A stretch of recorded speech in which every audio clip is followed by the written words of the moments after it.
Hello, everyone. This is Bart Peters. I'm happy to be home and to be with you. Sorry for the change of links. I will try and blast this out in just a second. Did have just a quick issue where our stream ended, but we are back live. I will get this to you. Right now, I'm happy to introduce you to Ashley Moe. She is an account director, and she has an excellent presentation that we are going to discuss about outsmart YouTube's automated bidding and drive more conversions. Thank you, and here we go.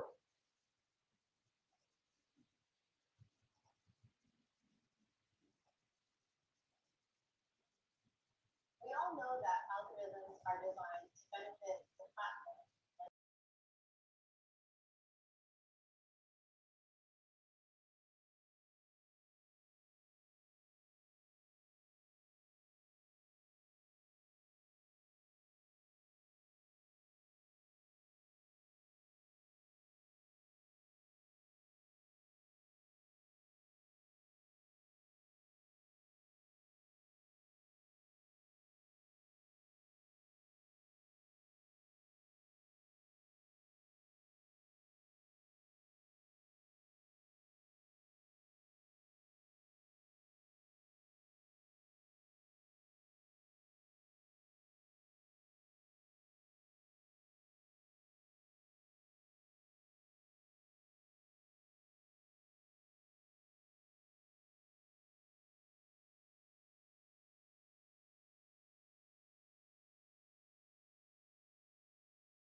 We all know that algorithms are designed to benefit the platform, like Google or Facebook.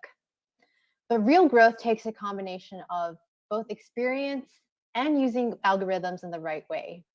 It's not always as easy as the platforms say it is. The good news is that automated bidding is unlocking new opportunities for advertisers to drive conversions in channels beyond search. If you want to learn how to control the YouTube ad machine, you're in the right place. I'm Ashley. I'm an account director at 3Q Digital. I've worked with small, medium, and large enterprise clients and managed over $7 million in YouTube performance spend directly. I've also been awarded the Google Premier Partner Award in Video Innovation. And lucky for you, today I'm here to share some of the secrets to video performance marketing. So I want to start off and share the story of one of our longtime clients, CuriosityStream. So CuriosityStream, they launched 5 years ago with this brand new nonfiction streaming service with all kinds of interesting science and history and nature content. And they were hyper focused on acquiring new users. They had a free trial and they wanted to convert people to paid subscriptions.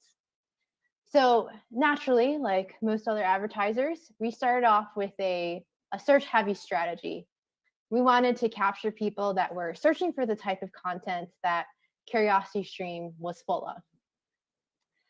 So taking a look at the word documentaries, at the time we were seeing that there's an average of 74,000 average monthly searches for the word documentaries. And these were the perfect people to reach because they were already looking for the type of content that CuriosityStream directly provided. From there, we expanded on to other keywords, other types of documentaries, nonfiction content. But the problem was that at some point, we were limited. There were only so many people searching for the types of keywords that were relevant to us. And we need to start thinking about how can we go beyond search to reach more people. So YouTube seemed like a natural fit because CuriosityStream was a video streaming service. And the viewership on YouTube is amazing. There's 500 hours of video that are being uploaded every minute. And 2 billion people are watching a total of 1 billion hours a day. Not to mention that viewership has skyrocketed during the global pandemic. So it might even be higher than these numbers. And while you might not think of YouTube as a search engine, it really is. In fact, it's the second largest search engine after Google. So we started testing YouTube campaigns and we had some slight moderate success. The challenge for us was that at the time, YouTube was a platform that was built for brand advertisers, for people trying to reach a huge digital audience and engage them with their video ad content. But we didn't want to just engage people. We wanted to convert people. We wanted them to go to the site. And the way that the ads were currently set up, it would keep people on YouTube. The good news is that we were patient. And after a while, Google rolled out the new TrueView for Action campaign, which is a new performance campaign subtype that directly optimized to get people to click or convert on your video ads, which was exactly what we needed. And it's not surprising if you look at what a TrueView for Action ad is and why it works at generating more clicks. So first you have this call to action overlay that's pretty prominent on both desktop and mobile. You can customize the headline, you can customize the call to action. And then next to your video, you actually have a companion banner that shows up where you can actually upload your logo. And even after the ad is done running and the user reaches their desired video, your companion banner stays there, encourages them to engage and go to your site. And that has made all the difference. So we had phenomenal results. We saw that trial signups, they doubled. And click-through rate was 240% higher. And even the conversion rate was higher, which was incredible considering that we were running the same videos with the same audiences. And the only difference was TrueView for Action. And it can be expensive and time intensive to create a new video. So not having to rely on creating new assets was a huge win for us. So in terms of targeting, what we found worked really well for us initially was leveraging customer match by taking a list of our top subscribers, uploading that list to Google, and then creating a similar audience, allowing Google to find people that were similar to the types of people we knew were probably interested in a service like CuriosityStream. And the nice thing about this list is that it also updates dynamically, so we could continue to target this list. And that worked really well for us. Again, there was only so much reach. So we continued to invest on YouTube and started testing into many other targeting strategies. So what did we learn from spending millions of dollars on YouTube ads? So first, I highly recommend that you limit your reach. Now, this is the opposite of what Google will tell you, because Google just wants you to spend money, and they will tell you that, oh, the algorithm will learn. It'll figure out the nuances. You don't need to adjust things. And yes, I agree that the algorithm will learn over time, but there's no reason why we can't nudge it. And you and I know that desktop converts better than mobile for the most part. So I recommend that when you initially launch your campaign, you actually limit it to only running desktop traffic to start, because that traffic on YouTube is very premium and people are just generally more likely to convert. In a similar vein, I would also recommend that you opt out of video partners, which is like the GDN for YouTube. Because yes, you can show, if you want to expand your reach, it would be good to show off YouTube. But the traffic on YouTube is premium and it's going to convert better. So it's best to start there. And I would say that after a few weeks, once you see that performance starts to stabilize, then you can start thinking about, how can I expand my targeting for scale? You can start to relax some of these constraints. You can adjust bid modifiers and also test into new audiences, which is exactly what we did. So one of the beautiful things about YouTube is that you can combine the power of search intent with the scale and reach of audience targeting via custom intent. So what you can do here is actually take your existing search keywords and create audiences based off of people who are searching for those keywords and target them on YouTube. You can also segment this in the same way that you segment your search campaigns. So you can have a brand audience, competitor audience, prospecting audience, and even serve them different creative, just like you would on search. The reason why this works so well makes sense when you think about this CuriosityStream example. So let's say someone, they clicked on our search ad for dinosaur documentary, and then they got to the CuriosityStream site and they saw that there's a large number of titles available. They didn't see one specifically that related to dinosaurs, so they ended up leaving, not converting. But later that night, they're on YouTube, just checking out some content. And then they get served our Ancient Earth ad, which is a documentary with dinosaurs on CuriosityStream. Now they're like, ooh, those dinosaurs are really cool. They click into it and they're like, oh, I didn't know that this type of content was available on CuriosityStream. And then now they sign up for a free trial. So video can be an incredible way to engage with people beyond search. You can tell so much more with a video. And that's the power of custom audiences on YouTube. So because this is a video campaign, we have to talk about creative. Google says that 70% of your video campaign success is dependent on the creative. But here's the thing. You don't always know which creative is going to be your top performer. I'm sure we've all run display or video or social campaigns, and we had that one ad that worked so well, and you're just constantly scratching your head like, I don't know why it works well, but I know it works well, and I'm going to keep pushing money towards it. The same thing can happen on YouTube, and that's why I highly recommend that you test multiple creatives, because you don't know which one will work well. And even a slight variation can make all the difference. So don't just have the one video ad. Try to get more ads from your creative team if you can. And even if you can, there are other variables you can test, like that call to action and companion banner that I was talking about earlier. From a creative standpoint, it's also very important that you captivate your audience early on. I mean, one, you don't want them to skip, and you don't want to put your juicy content at the end if they're never going to see it. And also, it's important to brand thoughtfully. So yes, you should include your logo, but don't just plaster it on if it distracts from the content. It's great to include it naturally. So let's say you're showing someone using your product or they're scrolling on their phone. And I also recommend including audio mentions. So it's like saying curiosity during a video ad. That's been shown to improve brand lift. And that's going to have an impact even on people that end up skipping your ad, which you don't have to pay for because they're free impressions. Why not take advantage of an opportunity to build that brand affinity? So finally, let's talk about conversions and which ones we should be optimizing to. So, in a dream state, you're optimizing to your lower funnel conversion, just like you are on search, and you're getting a ton of conversions, and that's creating a feedback loop into Google, and everything is working well. But we all know that that often is not the case.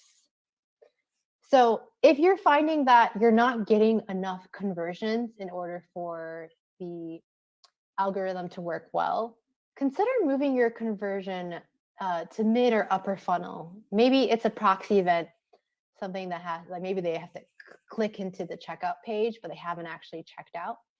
And you can even go all the way up to page views. You want to do whatever it takes to get enough data points that YouTube can start to learn what works well. And then maybe from there, eventually you'll have enough data points that you can actually change the conversion type.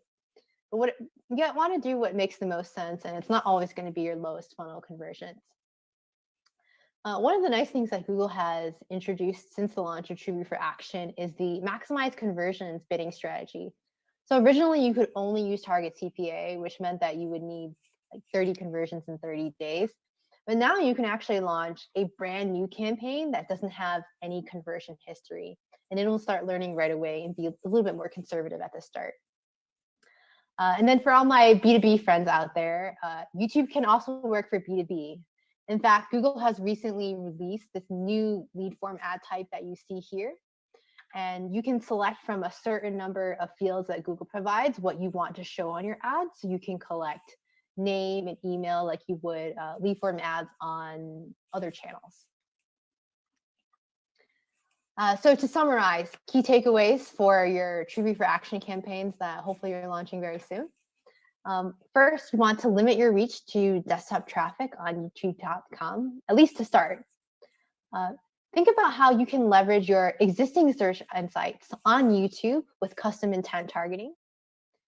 Understand that creative is a powerful lever that can make or break your campaign's performance. And finally, consider optimizing to upper funnel conversions if that gives you the data density you need to be successful. So underpinning each of these learnings is the fact that you need the right team of people to make decisions and analyze video performance. It's not as straightforward as search, but it can be more fun. And the power of sight, sound, and motion is opening doors for advertisers everywhere who are willing to lean into something new. Thank you.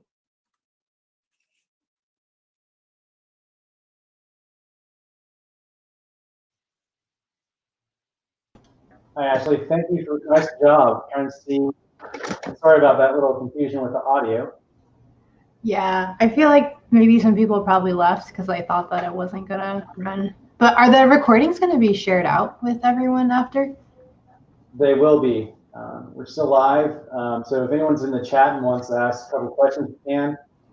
We might actually have an opportunity tomorrow where we're able to present, and we might try and be able to slide it in as well. Oh, okay. What time would that be? I need to check with with Bill real quick, but we'll in worst case we might send out the link so we can get a little bit more visibility for you. Okay. So how's Where are you again? I'm in Chicago. Okay. Yeah, we had our first snow today. Fun. So again, thank you so much for presenting. Kind of one question you've been asking people in general, is there anyone that you follow that you like to get your information from? Anyone that I follow? Yes. Oh, I would say not in the industry, because YouTube performance advertising is such a new field. Like, we were testing products when they were in beta. So it's tough because there's no one to learn from. It's a brand new product. But also that means that there's so much opportunity. Like, when we first tested, the cost per view was so much lower than it is even now. In the same way that we think of Facebook as being a very expensive platform because everyone advertises on Facebook. If you were testing Facebook a while ago, the CPMs were lower. So that's why I think YouTube is a very ripe opportunity for testing. Okay.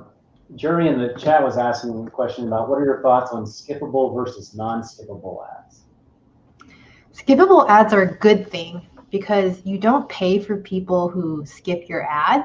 And that way you're filtering and only showing your ad to people who have interest from the beginning. So typically non-skippable ads are better for if you're trying to hit a certain reach target, or you're doing a big brand buy and you want to come in at a certain CPM, or if you want to test there's the bumper ad, which is like those 6-second videos. Those are all non-skippable because you don't have time to skip. Those can also be very effective, I find, when you use them with a retargeting approach, because it can help reinforce someone who already saw your ad, a longer ad. Do you have any tips for people doing creative or skippable or non-skippable?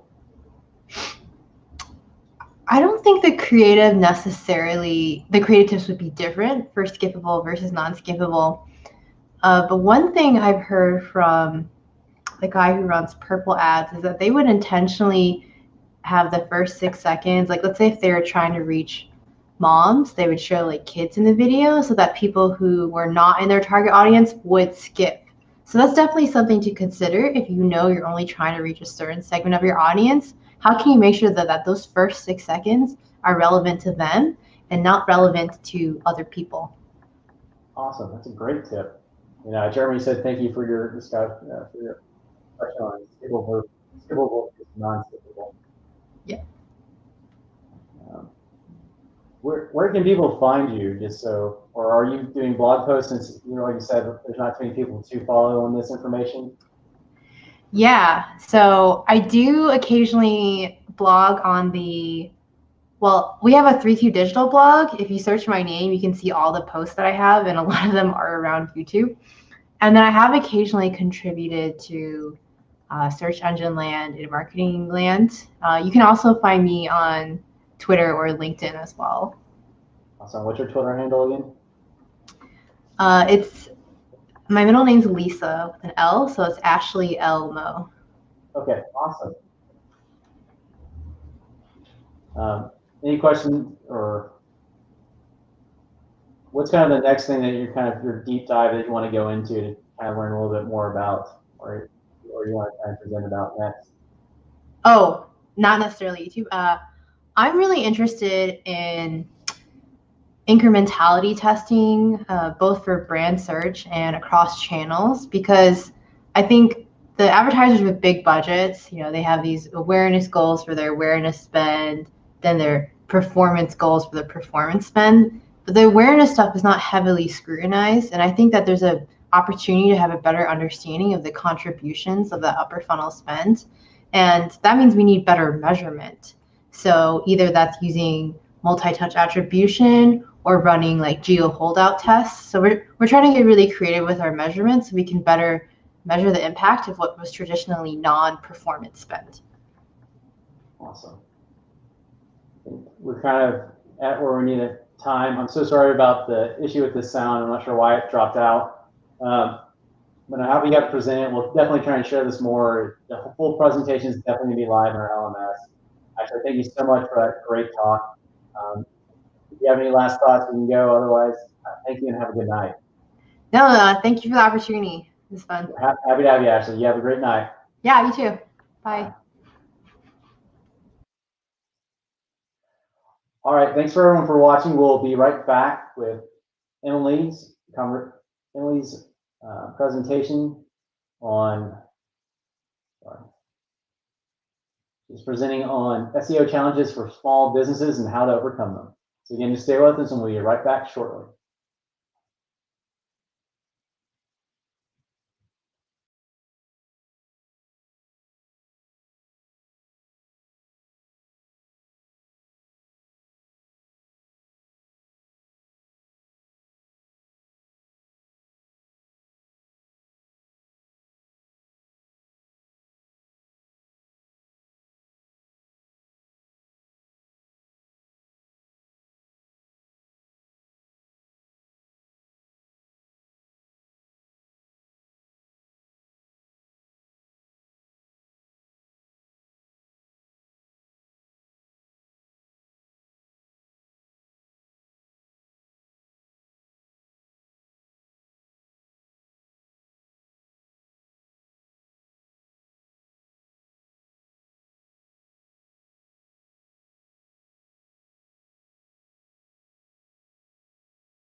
Hello and welcome. We're back live, and we're about to go have a live presentation by Emily Brady. She is the Senior Director of SEO at Scorpion with 8 years of agency-side SEO experience, and she works with various SMBs. So again, we're about to begin in Emily Brady's presentation.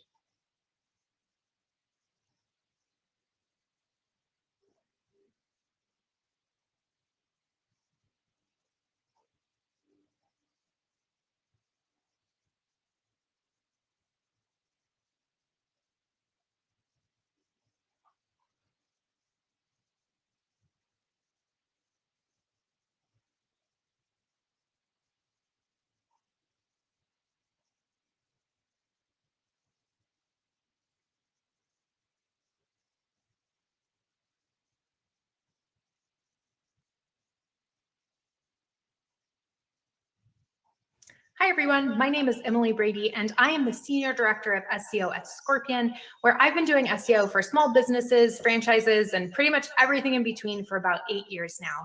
And today I'm going to be talking about something that is very near and dear to my SEO heart, and that is SEO challenges for small businesses, and more importantly, how to overcome them. So why is this topic important? Why is it something that I think is relevant and something that I'm passionate about? There are a lot of reasons for this, but I'm going to call out 2 of them for you guys today. The first one is small businesses are important. SMBs have a direct and positive impact on their local communities. And as SEOs, when we get to help those small businesses, we get to share in that success. And that's really cool. Some of my favorite clients are SMBs because they're doing good things in their local community, and I get to be a part of that. So that's one of the reasons I think that SMB SEO is important, and it's important to talk about our challenges. But another reason is, as an industry, as a digital marketing, as an SEO industry, we tend to favor enterprise and big data when it comes to best practices. Now, this is no shade on enterprise and big data. Big data is fun. Working on large websites is really fun. It's great to have a site that has a ton of URLs and lots of technical things you can fix. But those enterprise SEO strategies don't always translate to small business websites. When we're dealing with smaller websites, we just don't have the same amount of information. So big data isn't always realistic, right? I think that also, as an SEO industry, we tend to equate SMB SEO with local very often. And then we also tend to equate local with Google My Business. Now, there's definitely a correlation between all 3 of those things, but in reality, SMB is a lot more than local, and local is a lot more than just GMB. So today I'm going to be talking about that space in between local and GMB, but it's more than GMB. And I think a lot of the challenges we encounter are actually outside of GMB as well when we're specifically talking about small business SEO. So that's another reason I think it's important. But let's go ahead and start diving into those specific challenges. So the first challenge you're going to encounter doing SEO for small businesses is the fact that the data isn't that big. It's unfortunate, but it's true. And the way I like to think about this is small businesses just don't have the luxury of big data. Big data is a luxury, and small businesses that typically have small websites don't have it. Even if you're working agency side and you have access to a lot of different accounts, hundreds or maybe even thousands of small business websites, that aggregate data isn't unique to a specific website. And that means that, again, you're still working with small data at the end of the day. This also means you're going to end up making less informed decisions, which is kind of a bummer because we are a data-driven industry. SEOs love data. It helps us understand what we should do next. But when you don't have a lot of data, your information or your decisions are just going to be less informed. And that's just the truth of it. It's also a lot harder to split test at scale. If the majority of your website traffic is going to the homepage, it's going to be kind of challenging to split test technical changes and things like that effectively and actually have a good baseline to understand the outcome and make an accurate recommendation. This means that you're also going to be trusting your gut a little bit more often. I very often find myself saying, in my experience, XYZ is most likely the best option for your business, but you're not actually going to have the historic data for that account to back up your decision every single time, just because you don't have big data. So what this really boils down to is you just have a larger margin for error. And that's kind of one of the primary challenges that SEOs face when they're working on small business websites. Another challenge is the fact that it's hard to stand out. And what I mean by that is originality and branding can be really challenging for small businesses. Google loves entities, right? An entity has to be more, or a business has to be more than the sum of the URLs that make up its website. But when you're a one-track plumbing company, that can be really, really challenging to be a brand or be an entity, whatever that means, right? And even from an on-site perspective, when you're thinking about the way that you talk about the services that a business provides or the content and how it's structured. There are only so many ways that you can describe HVAC or plumbing services. And if you look around at competitors, they're probably all talking about it in the exact same way. So that originality aspect can be really difficult, even though your content is perfectly unique and would come out completely clean in Copyscape. And something I've noticed as well over the years is that when you ask business owners, okay, what makes your business unique specifically? What makes you stand out from your competitors? A lot of the time, they give the same answer to those questions. So their selling points are often very similar too. An example of this, and this is just a recent search that I completed, is I searched for plumber Santa Clarita. And what we're looking at here are the selling points from the 4 websites that showed up in the 10 blue links on page 1. So those would be the businesses I would be interested in hiring. I opened up their sites and now I've listed all of their selling points that showed up for their organic landing page. And if you look closely, what you'll notice is 3 out of 4 businesses have 0 unique selling points. They all offer 24/7 emergency service. All of them were pretty easy to get in contact with. You know, they had a chat feature, contact form, something like that, or click to call. Most of them, 2 out of 4, were licensed. Only website number 3 had unique selling points. They said that they would beat any quote. They said they were affordable, which is great. And then they also said, we'll be there in 15 to 40 minutes, which is probably just a different way of saying 24/7 emergency service. But from a consumer mindset, I found that really appealing. So I would count that as a unique selling point. But really what this illustrates is that it is hard for small businesses to stand out when they're all providing the same service. Another challenge you'll encounter working with small businesses as an SEO is education. Now, this concept of SEO and education being very intertwined is not new. This is not an original thought. If you are an SEO, you are an educator. Whether you're working with a paid ads team or you're working with a developer, we spend a lot of time telling other people what we do and why we do it. We're used to explaining things. But in the small business space, education becomes even more important. And the reason for this is because every business owner has a different understanding of what SEO is and what it means. And very often, you're not dealing with an internal marketing person. You're not dealing with a team who can then translate what you're doing to the ultimate stakeholder, the business owner. Very often, you are dealing with the business owner. And every business owner is going to have a different concept of what search should be doing for their business. So you're going to have fewer internal SEO advocates. You're going to have different ideas about what SEO success is. And what this kind of boils down to is it means that buy-in is going to be harder to obtain. And that can be a real challenge for us as SEOs because buy-in is so important. We make recommendations, and in order for them to be effective, we have to actually get them implemented on the site. So buy-in can be difficult as well. Now, I don't want to focus too much just on the challenges because the solutions are the more exciting part. So let's go ahead and dive right into some solutions. All right, solution number 1, tips to overcome small data. Now, I wish I had some secret sauce about how we can create big data for every small website, but that's not true. Unfortunately, I wish I had a secret sauce, but I don't. But what I can recommend is that instead of wishing that we had more data, just make your data work harder for you. And one way you can do that is by tracking everything. Something that I notice is a lot of small businesses come to us and they don't have Google Tag Manager installed yet, which means, you know, you can look at traffic, you can maybe have an idea of how many people are calling every single month, but you don't have that really granular information about from which page are they clicking on the phone number, where are they most likely to fill out the contact form, and things like phone clicks, contact forms, and chat interactions are going to be really, really useful because that will give you information about your on-site conversions. conversions so that you can measure how well your organic traffic is converting and what SEO is actually doing for the business. At what point did my search engine optimization turn into dollar signs? So being able to track those on-site conversions is really, really helpful.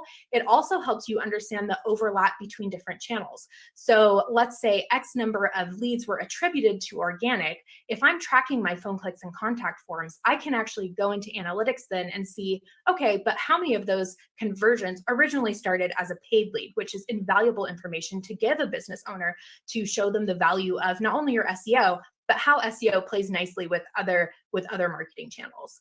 Also, using Tag Manager can help you get better insight from GMB. Now, I like GMB Insights. I know it's not perfect by any stretch of the imagination, but you can log into your GMB dashboard and you can see, okay, how many people are visiting the website, how many people are calling us, how many people are getting direction requests and things like that. But if you're also tracking on-site conversions with Tag Manager, you can look and see, okay, those people who entered the site from Google My Business, how many of them converted and from where on the site did they convert? So really just taking that same data and being able to drill down farther is extremely useful and very valuable. Another tip that I like to give is always use UTM codes on Google My Business wherever possible. So the primary places that you're going to use your UTM codes is going to be your main website link, your appointment link, which will most likely link to a contact form or a contact us style page. You can also add UTM codes to links from your product listings. So it's kind of funny to think of products for a small business that offers a service, but this is available for most small businesses on Google My Business. And basically you can just add an image, a description of your product or service, and then a link back to your website. And if you add a UTM code, you can see specifically how many people entered your site by clicking on that product. And then finally, you're going to want to add UTM codes to your Google My Business posts. Now, GMB posts have gotten a lot of attention in the SEO industry. I think they're great. I love creating them. They're a great way to advertise coupons and specials and generate leads directly from your Google My Business listing. However, they can also generate traffic to your site. So if you incorporate UTM codes that allow you to differentiate between each individual post, you can see which of those specials is bringing in the most traffic. Is it creating any on-site conversions? All right, an example of what you can do with this on-site conversion data by integrating Tag Manager. So what we're looking at here is in Google Analytics, this is the top conversion paths report. So we've hooked up analytics to Tag Manager, we have phone clicks being tracked, we have contact forms, things like that. And now what we can see is how many of those conversions came from specific channels and how did those channels overlap. So as we can see, organic search is doing great. Yay, go SEO. Beneath that, we have direct. And now you can see number 3, we have organic conversions that originally were paid searches. So this is really important when you're having conversations about how, paid and organic interact with each other. Maybe a business owner is considering decreasing their paid budget because organic appears to be bringing in the most money. But in that situation, you could come back with this type of report and say, okay, if we decrease paid by X amount, we can expect to see a decrease in our organic leads as well. And that can help you make a more informed decision. So what this does is it actually helps you lessen that margin for error. That's kind of an innate issue when you're working with smaller data. Another thing that's really important is to identify your outliers. So when you're working with smaller data sets, data outliers can seem more extreme and they can really start to sway your data in the wrong direction if you're not careful to get rid of as many as possible. So one way you can do this is just pay attention to seasonality. So seasonality, the easiest way to think about it is in a plumbing and HVAC realm, people tend to need AC repair in the summer and they tend to need furnace repair in the winter or heater repair, depending on where you are located. But this is actually something that applies to virtually every business type that I have worked with. Family law attorneys, for example, tend to see a decrease in leads in December because people aren't interested in getting divorced around the holidays, and then an increase in January. So if you are an expert in not only SEO, but the business vertical you're working with, then you are going to be able to understand how those natural fluctuations throughout the year are interacting with the actual baseline. So did we get more traffic because of a change that you made on the website, or did we get more traffic because more people are interested or more people need your service at this point? Another way you can deal with seasonality is to report both month over month and year over year. So compare your traffic from this month to last, and then also compare your traffic and leads to the previous year. So you're doing a seasonality side-by-side comparison as well. That can eliminate a lot of confusion. Another thing that you're going to do is also pay attention to the overlap between paid and organic and direct. You know, if you're running an offline campaign or you increase paid budget, just knowing how those different channels interact with each other can help you understand your baseline a little bit better, so that you know if you see an increase in traffic or leads for organic, was it because we increased paid or was it because we did XYZ on the website? And then finally, this might seem kind of silly, but it's very important. Please filter yourself out of Google Analytics. Now, this is a pretty simple process. You can just filter your IP so that your traffic doesn't show up in analytics as an actual website visitor. And an example of how this can kind of go wrong, or what can happen if you don't do that, is in the conversion, the top conversion funnel report. You can see here we have a bunch of conversions, and then some of them look pretty normal, you know, paid to organic to referral. Okay, I'll buy that. Paid to social, I'll buy that, you know, someone converted. But what I am not going to buy is that someone visited the website 70 times as direct traffic, and then went to a social network, and then came through paid ads, then referral, then direct 13 more times, and then converted. That doesn't sound like a customer journey to me. That sounds like someone, maybe me, who was working on the website and needed to test a contact form at some point and didn't filter their IP address. So again, this is especially important when you're working with small businesses, because you have smaller data sets. These kind of outliers can start to sway your data. So filter yourself out. If you have a large team working on the site, you can connect to a VPN and do that really easily. But however you decide to do it, just be aware that you can actually become an outlier and influence things on the website and in Google Analytics. All right, so solution number 2, tips to make SMBs stand out. All right, so you can't be a household name. You're just not going to be a household name if you're a small business, but you can beat competitors. And the first thing that you're going to want to do is understand who your competitors are. So take a look at the local landscape, see who is providing the same service that the business you're doing SEO for is, and then identify those as your competitors. And make your goal not so much to be a national brand so much as it is to be the best and one up those immediate competitors, because that's how branding is actually going to translate into more business for the small business.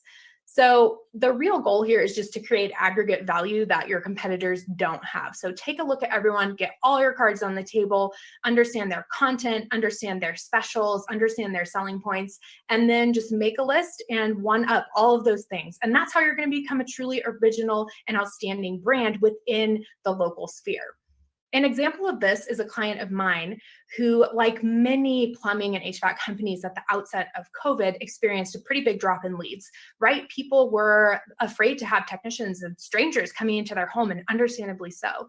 So what they did is they started implementing these free virtual assessments, which is actually something that their competitors were doing as well, right? You can call us and you can get on the phone with a technician and we'll help you diagnose the issue, et cetera, et cetera.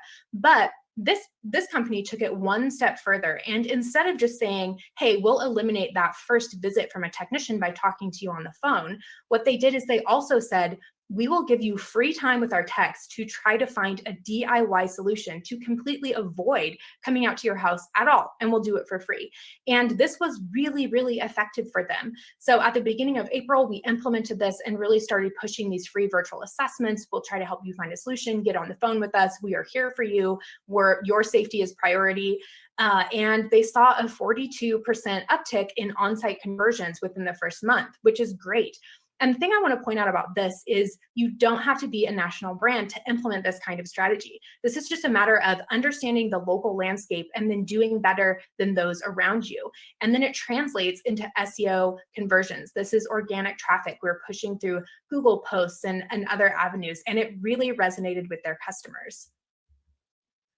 A quick shout out for local PR. Local PR can win too. Local PR is not dead. I know it looks very different now, right? You can't sponsor a 5K necessarily and shake hands at an event and generate leads that way, but there still are charities, things like that businesses can get involved in, can support, can donate to, and you can still create value for the local community even though a lot of those charities and events are remote at this point. And you can still get links from those types of events as well. You just have to look a little bit harder, for those that are now able to be digital opposed to actually having a physical gathering. That said, don't be afraid to go after long tail keywords as well. So a lot of small businesses aren't going to have the budget or really the capability to generate the original research and linkable infographics that are going to be distributed across major media channels, right? But you still can create great value with long form content targeting these long tail how-to question-based searches. And while that type of traffic might not get you local traffic that converts to leads, it can create links, and it definitely creates opportunities for featured snippets, for voice search, and just a lot of traffic. It really can build the overall authority of the website through supporting content. So local PR can help you win still, but don't be afraid. Don't be afraid to go after those long tail keywords with your blog content and whatnot as well, because that can be valuable and it can pay off in the long term. All right, so solution number 3, tips for SEO education. Focus on communication and not teaching. So when you're working with small business owners, it's really important to have a mindset of communication. How can I best communicate with them, opposed to just correcting them when they have a misunderstanding about what you do, right? Because you're working with that ultimate stakeholder, I think that building a relationship is extremely important. And one way you can do this is by understanding their communication style. So how do they communicate with you? It's simply an issue of, or it's simply a matter of observing and understanding how they communicate, and then how can you best communicate with them to kind of bridge that gap between what your job is as an SEO and why it's important, and then their understanding of what organic search is and why it's important. Another suggestion is to focus on the why. Always focus on the motivation behind your work. When you're getting buy-in, focus on the big picture. Why is this important? Not just, we need to fix XYZ technical issues on the site, we need to add this page of content, but focus on why you need to do those things. It can go a long way. And then finally, get to know the business, get to know them as people, understand what makes them tick. That's not only a relational thing, not just because it's more fun to work with businesses that you like, but because it's going to help you market them better. A couple examples of how you can identify communication styles. So this is just a very practical list of questions to ask yourself, right? People communicate in many different ways, but if you're aware of these things, it can help you serve your clients better. It can help you aid in their education, aid in their understanding of SEO better. So just a couple examples. Do they like in-depth reporting, or do they like quick overviews? Do they prefer phone calls? Do they prefer email? Some people love reading long emails. Some people will never read long emails. Other people would prefer a quick phone call. So just be aware of their communication style and accommodate it when necessary. And then another really important one is, are they concerned more with the work you completed or the results you got? And then customize your reporting. In some cases, they'll want both, right? But maybe they're not the type that wants a huge detailed list of everything that was implemented. Maybe they just want those results. And you can save time and then spend more time actually implementing strategies, opposed to tracking every minor change for them. So again, communication styles, not a hard technical SEO skill. It's definitely a soft skill, but it can make your job a lot easier. It can help you build those partnerships with the businesses that you work with. So I want to share a few thoughts about empathy, right? So we're talking about communication styles, and communication is much more effective when you are empathetic. And I think that as an industry, as SEOs, we lean so hard on our technical skill set because we love to learn new things, and learning how, knowing, oh, this is how your canonical should be, and I can talk about redirects all day long, and I'm so great at keyword research, or whatever your specialty is. Those are all great things, but empathy is also very important because it helps you better communicate your work. It helps you get buy-in. It helps you understand your clients. And I would say that when you're working with small businesses, it's even more important because you are working with that ultimate stakeholder.